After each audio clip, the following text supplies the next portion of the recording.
What is up, YouTube? It's your boy, the Great Venture here at DGP, back again with another episode of Patriot Keys.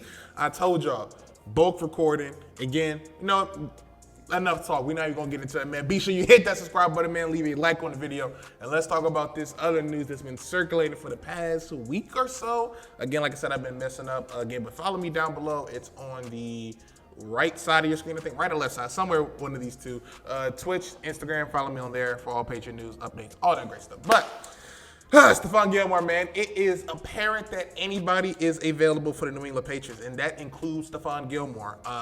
It was a rumor that happened last year, really wasn't much, but apparently it had a little bit of truth to it, that the Patriots were thinking about potentially letting go of Gilmore this past offseason when it comes up, because his contract will be up, not this season, but the following season. He'll be up for a contract. Stephon Gilmore, 2019 Defensive Player of the Year, been the best corner in the NFL for the past some odd years, and it's potential that he's up for trade. And before, I learned from the Tom Brady thing, when Tom Brady put his house up for sale, it's not, it's no really truth that he's just doing it just because. Stephon Gilmore has his house up for sale until 5 p.m. He's taking offers until 5 p.m. next Tuesday, which coincidentally, I think it's next Tuesday, but coincidentally, it's the same day as the trade deadline, 1 hour exactly after the trade deadline. So that means he's caught when the organization's probably told him that, hey, agent probably told him you might get traded, so be ready to sell your house and all that stuff. So he's putting his house on the market. So he knows his time in New England is probably coming to an end.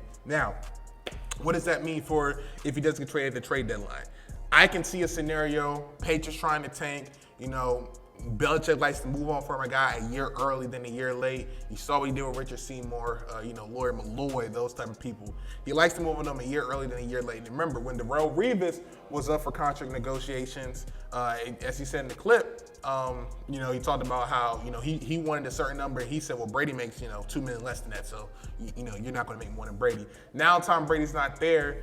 We're going to see how Bill Belichick is going to handle that. Before, when a guy comes to get a contract, he wants money. He's like, look, Brady makes this. You're not going to get over that. Brady takes a pay cut. You're going to fall in line and take a pay cut as well. Now, without no Tom Brady, especially because they're not winning this year, does Bill Belichick, are they going to listen to that Patriot way talk? Are they going to, follow along with the grueling work and all that stuff that Belichick puts in and everything for the past 20 years or so, because they've been winning? When you're winning, a lot of things cover up. You can do a lot of stuff. As you see in Detroit, Matt Patricia, who hasn't earned the cachet as Belichick, I'm not saying he's Belichick, but he's trying to take some of the Belichick ways in terms of working hard and doing all this stuff in Detroit. And look how that's turned out. They had to trade away their best defensive player, Darius Slay. It's a lot of guys in Detroit that's not too happy. They're trying to get the culture changed, but he's probably out the door. So what does it mean for Stephon Gilmore? Me personally, let him play out his contract, man. He's earned it.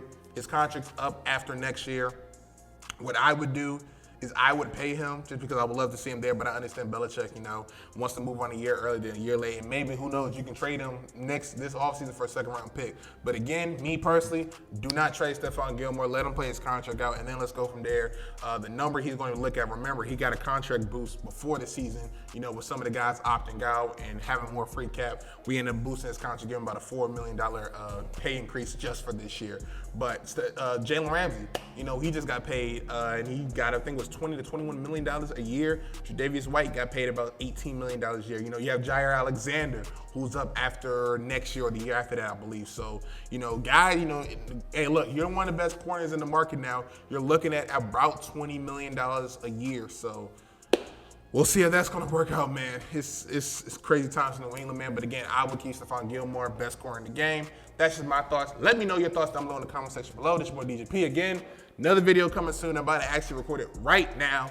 It's your boy DGP. Stay safe. Wear your mask. Catch you next time, y'all. Peace.